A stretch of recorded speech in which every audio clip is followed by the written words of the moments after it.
गेल्या अनेक दिवसांपासून पुण्यामध्ये दोन्ही राष्ट्रवादी एकत्र येणार अशी चर्चा सुरू होती। मात्र पुण्यामध्ये दोन्ही राष्ट्रवादींची युती फिसकटली आहे। अजित पवार यांच्या राष्ट्रवादीनं पुण्यामध्ये शरद पवार यांच्या राष्ट्रवादी काँग्रेसला अवघ्या 30 ते 35 जागा देऊ केल्यात। त्यासोबतच घड्याळ चिन्हावरती लढण्याची अट झाली। मात्र ही अट शरद पवार यांच्या राष्ट्रवादीला अमान्य असल्याचं कळतंय। शरद पवार यांच्या राष्ट्रवादीचे अंकुश काकडे आणि विशाल तांबे हे काल रात्री झालेल्या महाविकास आघाडीच्या बैठकीसाठी हजर होते। त्यामुळे शरद पवारांचा राष्ट्रवादी काँग्रेस पक्ष हा पुन्हा एकदा महाविकास आघाडीमध्ये सहभागी होण्याचा प्रयत्न करतोय। मात्र अद्याप कोणताही ठाम निर्णय झालेला नाही। पुण्यामध्ये दोन्ही राष्ट्रवादींची युती होणार नसल्याचं स्पष्ट झालेलं आहे। महाविकास आघाडीमधून लढण्याचा निर्णय शरद पवार यांच्या राष्ट्रवादी काँग्रेसनं घेतलाय। शरद पवार यांच्या राष्ट्रवादीचे अंकुश काकडे यांनी या संदर्भातली माहिती दिली।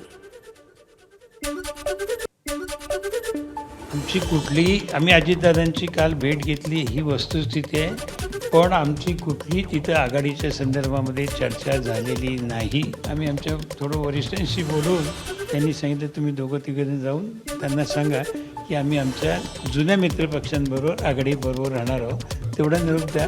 ते दिला। पुणे महानगरपालिकेमध्ये दोन्ही पवार एकत्र येणार नसल्याचं जवळपास निश्चित झालेलं आहे। मात्र दुसरीकडे अजित पवार पुणे महानगरपालिकेच्या निवडणुकीच्या संदर्भात योग्य भूमिका घेणार असल्याचं सुनील तटकरे यांनी म्हटलंय। कोणत्या पक्षासोबत युती करायची या संदर्भात अजित पवार भूमिका घेणार असल्याचं तटकरे यांनी स्पष्ट केलं।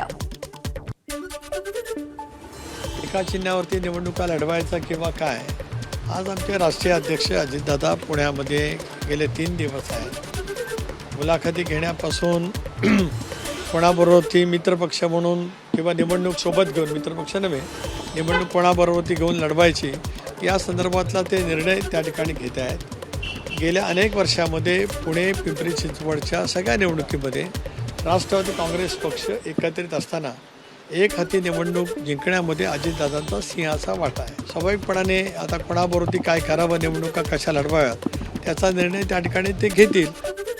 दरम्यान पुणे महानगरपालिकेसाठी महाविकास आघाडीच्या जागा वाटपाचा फॉर्म्युला ठरलाय। पुण्यामध्ये महाविकास आघाडीचे तिन्ही पक्ष समान जागा लढणार असल्याचं समजतंय। उद्धव ठाकरेंची शिवसेना 50 जागा लढणार, शरद पवार यांची राष्ट्रवादी 50, काँग्रेस 50 जागा लढणार आहे। त्यासोबतच उर्वरित 15 जागा वंचित आणि आप यांना सोडण्याची तयारी असल्याचंही कळतंय। शिंदेच्या शिवसेनेच्या अंतर्गत बैठकीमध्ये वादावादी झाल्याची माहिती मिळते। याच वादावादीच्या नंतर शहराध्यक्ष नाना भानगिरे हे बैठक सोडून तडकाफडकी बाहेर निघून गेले। रागारागामध्ये नाना हे पुण्यामधील एका पंचतारांकित हॉटेलमध्ये सुरू असलेली बैठक सोडून निघून गेले। बैठकीमधून बाहेर पडत असताना भानगिरे भावूक झाल्याचं देखील दिसलं। त्यामुळे पुण्यामध्ये भाजप शिवसेना युतीमध्ये सर्व काही आलबेल नाही असंच समोर येत आहे। अमरावती महानगरपालिकेमध्ये भाजप आणि शिवसेनेमध्ये जागा वाटपात पेच निर्माण झाला होता। मात्र जागा वाटपाचा तिढा मुख्यमंत्री देवेंद्र फडणवीस यांनी सोडवल्याची माहिती मिळते। तुषार भारतीय यांच्या निवासस्थानी फडणवीसांनी भाजपच्या नेत्यांसोबत चर्चा केली। दरम्यान आज किंवा उद्या भाजप आणि शिवसेनेचं जागा वाटप जाहीर होऊ शकतं। दरम्यान अमरावतीमध्ये श्री शिवाजी शिक्षण संस्थांच्या कार्यक्रमामध्ये मुख्यमंत्री देवेंद्र फडणवीस आणि भाजपचे नेते प्रवीण पोटे यांच्यामध्ये चर्चा झाली आहे। अमरावती महानगरपालिका निवडणुकीच्या संदर्भात भाजप आणि शिंदेच्या शिवसेनेच्या युतीच्या संदर्भात या दोघांमध्ये चर्चा झाल्याची माहिती आहे।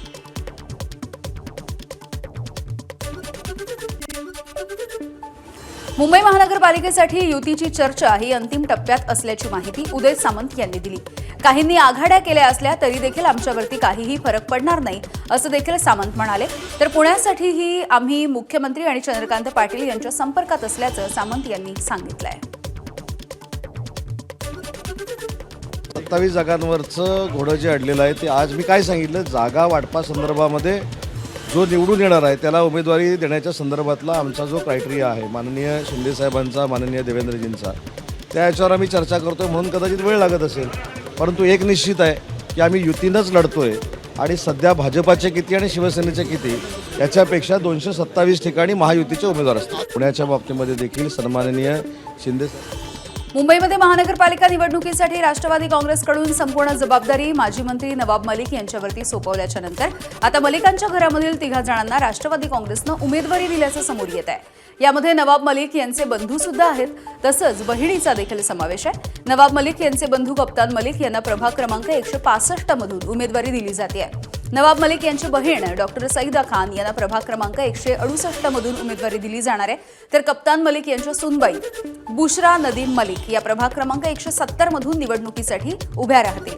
कप्तान मलिक यांचा प्रभाग 168 होता, तो आता सध्या महिलांसाठी राखीव झालाय. त्यामुळे कप्तान मलिकांनी 165 नंबर प्रभागामधून निवडणुकीच्या रिंगणामध्ये उतरण्याचा निर्णय घेतला. 2017ला वॉर्ड नंबर 165 मधून मी उमेदवार होते. माझी बुवा डॉक्टर सईदा खान उमेदवार होते आणि कप्तान मलिक माझे जे काका आहेत ते उमेदवार होते. तसेच आता 2 रिपीट होत आहे आणि माझ्या कप्तान चाचाची जे सून आहे ते ओबीसी महिला जात आहे, त्यांचा वॉर्ड म्हणून त्यांना तिकडे उमेदवारी देण्याची असं आम्ही बोलणी झाली आहे. पण जोपर्यंत आमच्या वरिष्ठांचे आदेश येत नाही, कदाचित स्वबळावर लढण्याची तयारी ठेवण्याचे आम्हाला बोललं झालं आहे. पण स्वबळावर लढण्याची आम्हाला घोषणा झाली तर आम्ही हे 3 उमेदवार माझ्या कुटुंबातील असणार. मुंबई महानगरपालिकेसाठी अजित पवार यांच्या राष्ट्रवादीची पहिली यादी आज संध्याकाळपर्यंत जाहीर होण्याची शक्यता आहे. त्याची माहिती राष्ट्रवादीचे प्रदेशाध्यक्ष सुनील तटकरे यांनी दिली. दरम्यान अजित पवार यांची राष्ट्रवादी मुंबईमध्ये महायुतीमध्ये लढणार की स्वबळावरती, या संदर्भातला संभ्रम कायम आहे. राष्ट्रीय अध्यक्ष अजितदादा, उपमुख्यमंत्री, त्याचबरोबर कार्यकारी अध्यक्ष प्रफुल्लभाई यांच्याजवळ चर्चा करेल आणि कदाचित आज संध्याकाळी एक पहिली यादी राष्ट्रवादी काँग्रेस पक्षाची जाहीर होऊ शकते. मुंबई महानगरपालिकेमध्ये ठाकरे बंधूंसह शरद पवार यांच्या राष्ट्रवादीचे सूर जुळण्याची शक्यता आहे. याचं कारण म्हणजे मुंबईमध्ये राष्ट्रवादी, शिवसेना आणि मनसेची आघाडी होण्यामध्ये अडचण नाही, असं वक्तव्य खासदार संजय राऊतांनी केलंय. तसंच शरद पवार यांना हव्या असलेल्या जागा आम्ही दिलेल्या आहेत. पवारांच्या सोबत आम्ही असावं आणि पवार आमच्या सोबत असावे अशी आमची इच्छा असल्याचं राऊतांनी म्हटलंय. तर शरद पवार यांच्या राष्ट्रवादीचे प्रदेशाध्यक्ष शशिकांत शिंदेंनी देखील ठाकरे बंधूंच्या सोबत जायला अडचण नाही असं स्पष्ट केलं. काल जयंतराव सतत उद्धवजींशी चर्चा करतायत आणि काल त्यांना ज्या जागा हव्या होत्या लढण्यासाठी त्यातल्या बहुतेक जागा आम्ही त्यांना दिलेल्या आहेत. त्याच्यामुळे राष्ट्रवादी काँग्रेस, शिवसेना, मनसे युतीमध्ये काही अडचण आहे मला असं या क्षणी दिसत नाही. मुंबईमध्ये ठाकरे बंधूंच्या सोबत जाऊ असं शरद पवार यांच्या राष्ट्रवादीचे प्रदेशाध्यक्ष शशिकांत शिंदेंनी स्पष्ट केलं. संजय राऊत यांनी यासाठी पुढाकार घ्यावा असं देखील शशिकांत शिंदे यांनी म्हटलंय. शरद पवार साहेब त्यांच्याबरोबर असावं पवारसाहेबांचा आणि शरद पवार गट असावा असं वाटतंय. मला वाटतं संजय राऊत साहेबांनी पुढाकार घेतला तर मुंबईमध्ये सुद्धा त्यातला मार्ग निघू शकतो. त्यांनी सांगितलं की काही जागे आमच्या 100% जागा निवडून येणार होत्या, परंतु तरीसुद्धा आम्ही मागे पुढे सरकलेलो आहे. आम्ही फार कमी जागा मागितलेल्या आहेत. त्या जागेच्या संदर्भामध्ये सुद्धा त्यांनी जर त्या ठिकाणी मोठा भाऊ म्हणून जर म्हणतात तर त्यांनी मदत करण्याची भूमिका घेतली तर मला वाटतं हा अलायन्स चांगल्या प्रकारचा होऊ शकतं. पण त्या कार्यकर्त्यांना निवडून येणार आहेत त्यांना संधी मिळणार नाही तर थोडंसे नाराजीता असल्यामुळे मला वाटतं आज त्याच्यावर चर्चा होईल आणि त्याचा अंतिम निर्णय आजपर्यंत होईल अशी मला अपेक्षा आहे. ठाकरेंची शिवसेना आणि मनसे यांची युती झाल्याच्या नंतर दोन्ही पक्षाकडून आता रणनीती आखली जाते. अशामध्ये उद्धव ठाकरे आणि राज ठाकरे हे संयुक्त सभा घेणार असल्याची माहिती आहे. 2 जानेवारीपासून ठाकरे बंधू हे संयुक्त सभा घेतील. 11 दिवसांमध्ये ठाकरेंच्या 6 ते 7 संयुक्त सभा होणार आहेत. मुंबई, ठाणे, कल्याण, डोंबिवलीमध्ये या सभा होतील तर पुणे, नाशिकमध्ये ठाकरे बंधू एकत्र सभा घेण्याची तयारी करतायत. ठाकरे बंधूंच्या युतीची अधिकृतपणे घोषणा झाली. या घोषणेच्या नंतर उद्धव ठाकरे, राज ठाकरे एकत्र आल्यामुळे मुंबईमधल्या 67 प्रभागांमध्ये याचा फरक जाणवू शकतो.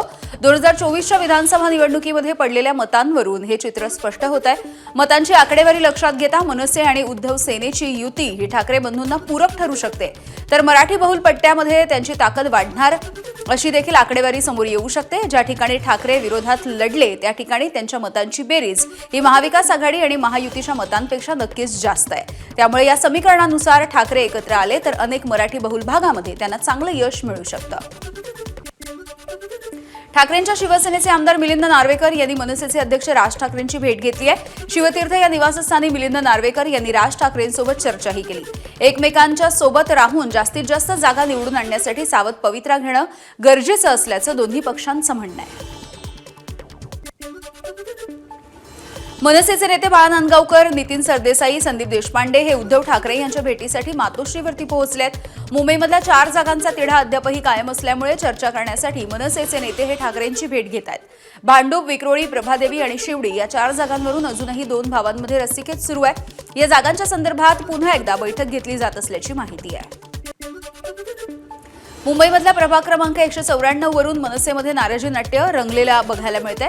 प्रभाग क्रमांक 194 ठाकरेंच्या शिवसेनेला सोडण्यात आल्याची सूत्रांची माहिती आहे. या प्रभागामध्ये मनसेकडून संतोष धुरी तर ठाकरेंच्या शिवसेनेचे आमदार सुनील शिंदे यांचे भाऊ निशिकांत शिंदे हे निवडणूक लढवण्यासाठी इच्छुक आहेत. त्यामुळे ही जागा मनसेला मिळावी यासाठी मनसेचे नेते आग्रही असल्याचं कळतंय. मुंबई महानगरपालिकेमध्ये काँग्रेसनं स्वबळावरती लढण्याचा निर्णय घेतलाय. ठाकरे बंधूंनी युती करण्याच्या आधी काँग्रेसला विश्वासात घेतलं नाही किंवा साधी चर्चा देखील केली नाही असा दावा वर्षा गायकवाड यांनी एबीपी माझासोबत बोलताना केलाय. काँग्रेससाठी विचारधारा सगळ्यात महत्त्वाची आहे. आम्ही समाजाला जोडण्याचं काम करतो, त्यामुळे समाज तोडणाऱ्यांच्या सोबत आम्ही कधीही जाणार नाही असं म्हणत त्यांनी मनसेवरती अप्रत्यक्षपणे निशाणा साधला. मुंबईमध्ये ठाकरे बंधूंनी पत्रकार परिषद घेऊन अखेर राजकीय युती जाहीर केली आणि बहुतांश ठिकाणी एकत्र लढण्याचा निर्धार केला. मात्र अवघ्या काही दिवसामध्ये त्याला पहिला सुरुंग वसई विरारमध्ये लागलाय. वसई विरारमध्ये दोन्ही ठाकरे बंधूंचे पक्ष वेगवेगळे निवडणुकीच्या रिंगणामध्ये उतरणार आहेत. वसई विरारमध्ये मनसे बहुजन विकास आघाडीच्या सोबत जाणार आहे.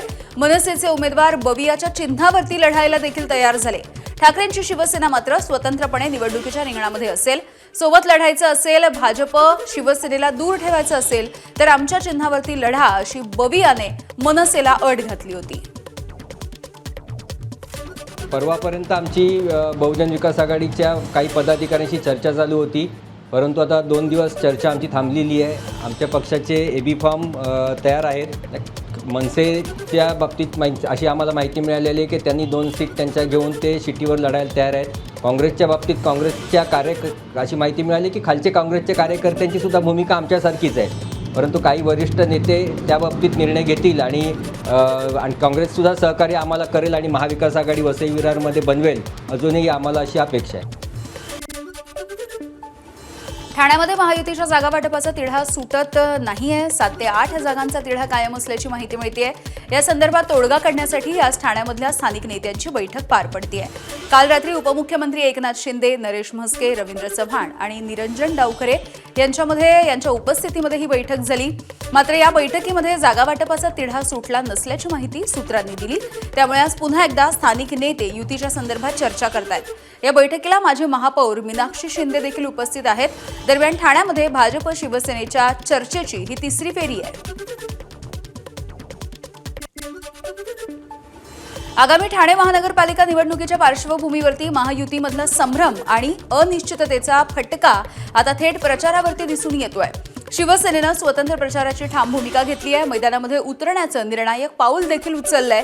एकीकडे युतीच्या बैठका वारंवार होत असल्या तरी यामधून कोणताही ठोस असा तोडगा न निघाल्यामुळे अखेर शिवसेनेच्या उमेदवारांनी भाजपची वाट न बघता आता स्वतंत्रपणे प्रचाराला सुरुवात केली आहे. कळव्यामधल्या प्रभाग क्रमांक 23 मध्ये आज खासदार श्रीकांत शिंदे यांच्या प्रमुख उपस्थितीमध्ये शिवसेनेचे 4 स्वतंत्र प्रचार मेळावे देखील होतील आणि या मेळाव्यांची जोरदार तयारी सुरू आहे. भाजपला सोबत न घेता शिवसेनेनं प्रचाराचा नारळ फोडल्यामुळे महायुतीच्या भवितव्यावरती सध्या प्रश्नचिन्ह आहे. ठाणे महानगरपालिकेच्या निवडणुकांच्या पार्श्वभूमीवरती भाजपनं देखील आता प्रचाराला सुरुवात केलेली दिसतेय. ठाण्यामध्ये जवळपास 16 ठिकाणी ठाणे भाजपच्या वतीनं बॅनरबाजी केली जाते. नमो भारत नमो ठाणे या शीर्षकाखाली हे बॅनर लावण्यात येत आहेत. ठाणे भाजपनं निवडणुकीच्या प्रचाराचं रणशिंग फुंकलंय. शिवसेनेकडून अंतिम प्रस्ताव आला नसून प्रचारासाठी थोडाच वेळ उरलाय. त्यामुळे भाजपनं देखील आता स्वतंत्रपणे प्रचार सुरू केला.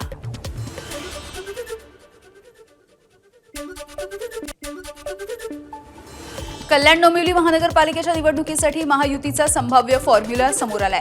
कल्याण डोंबिवलीमधील 120 जागांपैकी शिवसेना जवळपास 60 ते 65 जागा तर भाजप 55 ते 60 जागांवरती लढणार आहे. कल्याण डोंबिवलीमध्ये भाजप आणि शिवसेनेची ताकद ही समसमान आहे. भाजपचे प्रदेशाध्यक्ष रवींद्र चव्हाण यांच्यासाठी ही निवडणूक अत्यंत प्रतिष्ठेची अशी मानली जाते. मागच्या काही दिवसांमध्ये भाजपमध्ये झालेल्या मोठ्या पक्षप्रवेशाचा फायदा महायुतीला होताना दिसेल. सोबतच शिंदेंचे काही माजी नगरसेवक देखील भाजपनं आपल्या गळाला लावले होते. अशामध्ये भाजपकडून समसमान जागा वाटप व्हावं अशी मागणी समोर येत होती. 2017 सालचे निकाल बघितले तर भाजप 42, शिवसेना 52, काँग्रेस 4, राष्ट्रवादी 2, मनसे 9 आणि इतर पक्ष 2, अपक्ष 9 असे निवडून आले होते. मुंबई महानगरपालिकेसाठी महायुतीकडून उत्तर भारतीय मतदारांना आकर्षित करण्यासाठी स्टार प्रचारकांची स्ट्रॅटेजी सध्या दिसून येते. भाजपकडून मुख्यमंत्री योगी आदित्यनाथ, मैथिली ठाकूर, मनोज तिवारी, निरुहुआ आणि रवी किशन हे प्रचारामध्ये सहभागी होतील. उत्तर भारतीयांची संख्या अधिक असलेल्या वॉर्डामध्ये भाजपकडून जोरदार प्रचार होणार आहे.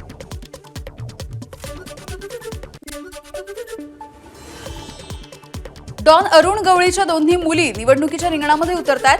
अखिल भारतीय सेनेकडून मुंबई महानगरपालिकेसाठी अरुण गवळीच्या मुलींनी उमेदवारी अर्ज भरलाय. प्रभाग क्रमांक 207 मधून योगिता गवळी तर प्रभाग क्रमांक 212 मधून माजी नगरसेविका गीता गवळी यांनी अर्ज दाखल केला.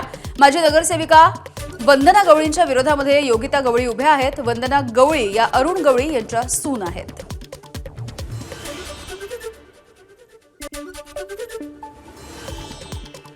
तर राज्यामध्ये आपण बघतोय महानगरपालिकेच्या निवडणुकांचं बिगुल वाजलेलं आहे आणि उमेदवारांकडून निवडणुकांसाठी अर्ज भरण्याची लगबग देखील दिसून येते.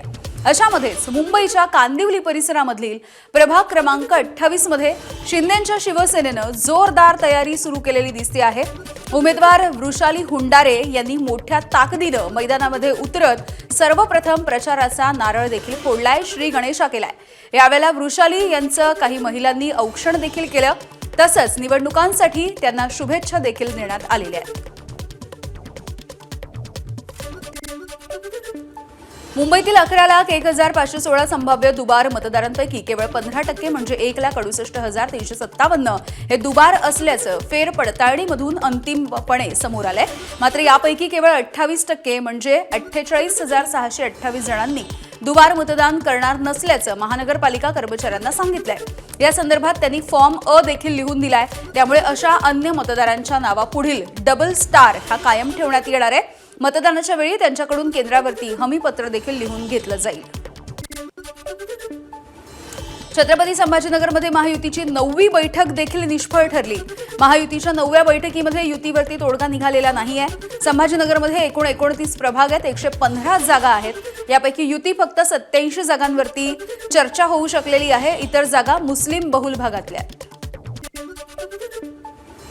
काल छत्रपती संभाजीनगरमध्ये महसूल मंत्री चंद्रशेखर बावनकुळे यांच्या उपस्थितीमध्ये भाजपची बैठक पार पडली आहे. या बैठकीसाठी भाजप खासदार अशोक चव्हाण यांच्यासह अजित गोपछडे आणि मंत्री अतुल सावे हे देखील उपस्थित होते.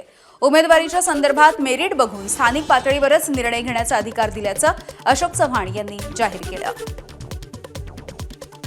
स्थानिक पातळीवर त्यांनी अधिकार सोपवलेले आहेत आणि इथे आम्ही बसून त्याच्यामध्ये अंतिम निर्णय घेणार आहोत. असं आहे की जो कोणी निवडून येत असेल त्याच्याच बाबतीमध्ये विचार करावा, कारण शेवटी हे निवडणूक आहे, लोकांना मतदान करायचं आहे. लोकांना जो आवडणारा उमेदवार तो दिला पाहिजे, तेच देखील परिस्थितीप्रमाणे जागा ज्या आहेत त्या त्यांच्या युतीमध्ये जर त्यांनी जागा त्यांच्या सोयीच्या असेल त्या त्यांना दिल्या पाहिजे. ज्या आमच्या सोयीच्या आम्ही लढलो पाहिजे. अजून तसं काही फॉर्म्युला निश्चित नाही, चर्चा सुरू आहे. आमचे सहकारी काय त्यांच्याशी बातचीत करतायत शिवसेनेशी. दरम्यान आमदार प्रतापराव पाटील चिखलीकर यांनी भाजपचे खासदार अशोक चव्हाण यांच्यावरती टीका केली आहे. इतकी वर्ष राजकारणामध्ये असूनही अशोक चव्हाण यांना उमेदवारी मिळत नाही ही शोकांतिका असल्याचं चिखलीकर यांनी म्हटलं. अशोक चव्हाणांना हिरवा भाजप करायचा आहे आणि जनता देखील ओळखून आहे की MIM कोणाच्या इशाऱ्यावर चालली आहे, कोण त्यांच्या पाठीमागं पाठबळ देते त्यांनी सांगण्याची गरज नाही. देगलूर नाका भागातून अनेक सहकार्यांचे मला फोन आले, हमारे इधर भी अभी हरा भाजप बढ़ रहा है. ही जी भूमिका आहे ते खरं तर ज्यांनी हे करायला लागले त्यांच्या नेतृत्वाचं अपयश आहे की एवढे वर्ष राज्य करून त्यांना त्या भागात उमेदवार मिळत नाही. संभाजीनगरमध्ये महानगरपालिका निवडणुकीसाठी अर्ज भरून हवा असल्यास 1,00,000 रुपये मोजावे लागणार आहेत. 1,00,000 द्या आणि आम्ही अर्ज भरून देऊ असे अनेक वकिलांच्या घरासमोर बोर्ड लावण्यात आले आहेत. पालिका निवडणूक लढवण्यासाठी 21 पानांचा अर्ज भरावा लागतो. हा अर्ज किचकट असल्याचं इच्छुकांचं मत आहे. यामध्ये अर्ज बाद झाल्याच्या नंतर अपील करता येणार नाही, त्यामुळे हा अर्ज तर काळजीनं भरावा लागणार आहे. यासाठी वकिलांकडे इच्छुकांची गर्दी होतीये. फॉर्म बाद होण्याच्या ऐवजी तब्बल 1 लाख रुपये भरून अर्ज भरण्यासाठी इच्छुक तयार आहेत. 1 लाख रुपये द्या एवढं किचकट आहे? हो आहे ना. बरं, काय काय तापदायक आहे त्यातला अर्ज भरतानाच्या गोष्टी? पूर्ण मालमत्तेचे डिटेल्स आणि वैयक्तिक सोनं वगैरे सगळ्या गोष्टीचं डिटेल द्यावं लागतं. बरं, आणखी काय किचकट वाटेल तुम्हाला? सगळ्यात किचकट त्याच्यामध्ये हे आहे की NOCs जे आहे ते खूप दिलेले त्याच्यामध्ये. आता सध्या जे आहे इलेक्शन कार्डचं जे डिटेल्स आहे त्याच्यामध्ये तुमचं नाव कोणत्या पेजवर आहे त्याचं पण तहसीलमधून तुम्हाला ते रेकॉर्ड आणून ते अथवा निवडणूक अधिकारी जे असेल त्याचं डिटेल आणून त्याच्यामध्ये ते NOC सबमिट करायची आहे. अनेक ठिकाणी तुम्हाला अशा प्रकारचे बोर्ड पाहायला मिळतील. मनपा निवडणूक 2016, उमेदवारी अर्ज भरण्याची फीस रुपये 1 लाख. आणि त्यावरनं स्पष्ट होत असेल की हा अर्ज नेमका कसा आहे आणि तो किचकट किती आहे. रोज किती अर्ज तुम्ही या ठिकाणी भरता आणि किचकट आहे का हा सगळा अर्ज? हा म्हणजे 19 पानांचा अर्ज आहे हा. पूर्ण किचकट आहे. पूर्ण डिस्क्रिप्शन द्यावं लागतं, जंगम मालमत्तेचं, स्थावर मालमत्तेचं, गाड्या आणि इतर सर्व वैयक्तिक माहिती. म्हणजे तसा किचकट आहे फॉर्म. 1 ते 2 तास वेळ लागतो पूर्ण डिस्क्रिप्शन द्यायला. बरं, तुमची फीस 1 लाख रुपये? 1 लाख हा. भरतात लोक भरतात ना. बरं, किती फॉर्म भरता तुम्ही रोज जवळपास म्हणजे फॉर्म सुरू झाल्यापासून आतापर्यंत डेली 7-8 फॉर्म भरतो. 7-8 फॉर्म भरता? हां. बरं, आणि काय किचकट गोष्ट आहे त्यातली सर्वात किचकट गोष्ट अशी आहे की ज्या स्थावर मालमत्ता आहेत त्यांचे रेकॉर्ड नसतात. ते पूर्ण रेकॉर्ड डिटेल्स टाकणं, त्यानंतर जे जंगल मालमत्ता असतात त्याचं व्हॅल्युएशन काढणं, ह्या थोड्या किचकट गोष्टी आहेत. कॅमेरामन संतोषसह मी कृष्णा केंडे, ABP माझा, छत्रपती संभाजीनगर. परभणी महानगरपालिकेच्या निवडणुकीसाठी शिवसेना आणि भाजपमध्ये अंतिम बोलणी आज होणार आहे. संध्याकाळपर्यंत युतीचा निर्णय होण्याची शक्यता आहे. भाजप 2 पावलं मागे जाईल अथवा आम्ही जाऊ, पण परभणीच्या विकासासाठी आम्ही महानगरपालिकेमध्ये युती करू, असं शिंदेंच्या शिवसेनेच्या वतीनं स्पष्ट करण्यात आलं. तर आम्हाला शिवसेनेच्या बरोबर युती करण्याचे आदेश आहेत, त्यामुळे आज शिंदेंच्या शिवसेनेबरोबर बैठक घेऊन युतीचा निर्णय होईल, असं भाजपच्या नेत्यांनी सांगितलंय. त्यामुळे समसमान जागांवरती युती होते की कुणाला किती जागा मिळणार हे सध्या बघावं लागणार आहे. आजच सगळा निर्णय हा होऊन जाणार आहे. तरी आपण या ठिकाणी समसमान जागा वाटप आम्ही या ठिकाणी मागितलेलं आहे. निश्चित 2 पावलं ते मागं जाताल, 2 पावलं आम्ही मागं जातो. आम्ही या ठिकाणी त्यांना 32 जागेचा आम्ही त्या ठिकाणी प्रस्ताव दिलेला आहे. निश्चित काही प्रमाणावर आमच्या जागा कमी, ज्या ठिकाणी त्यांचे उमेदवार तुल्यबळ असेल तर त्यांना त्या ठिकाणी आम्ही जागा देऊता. आमचे उमेदवार जर का तुल्यबळ असाल तर त्या ठिकाणी आम्ही जागा जास्त घेऊता. अशा पद्धतीचा या ठिकाणी आम्ही चर्चाने आज या ठिकाणी युतीच्या माध्यमातून युती घोषित करूत. आम्ही परभणी शहर महापालिकेला आम्ही सेना भाजप युतीच्या माध्यमातून ही निवडणूक लढवणार आहोत. उद्या सकाळपर्यंत युतीचा फॉर्म्युला आमच्याकडे ठरणार आहे. त्या अनुषंगानं आमची आज चांगलं खेळमेळीच्या वातावरणात एक मिटिंग झाली. त्या मिटिंगमध्ये असं ठरलं की सेना भाजप युती परभणी महानगरपालिकेसाठी करण्याची सेना शिंदेगड आणि भाजपा असं ठरलेलं आहे. पुण्यामध्ये काँग्रेसचे माजी राज्यमंत्री बाळासाहेब शिवरकर यांचा मुलगा अभिजित शिवरकर यांनी भाजपमध्ये पक्षप्रवेश केला. तर राष्ट्रवादीचे माजी नगरसेवक दिलीप बराटे यांनी देखील भाजपमध्ये प्रवेश केलाय. दिलीप बराटे माजी उपमहापौर राहिलेले आहेत आणि वारजे भागामधून नगरसेवक म्हणून देखील ते निवडून आलेले आहेत. ABP माझा, उघडा डोळे बघा नीट.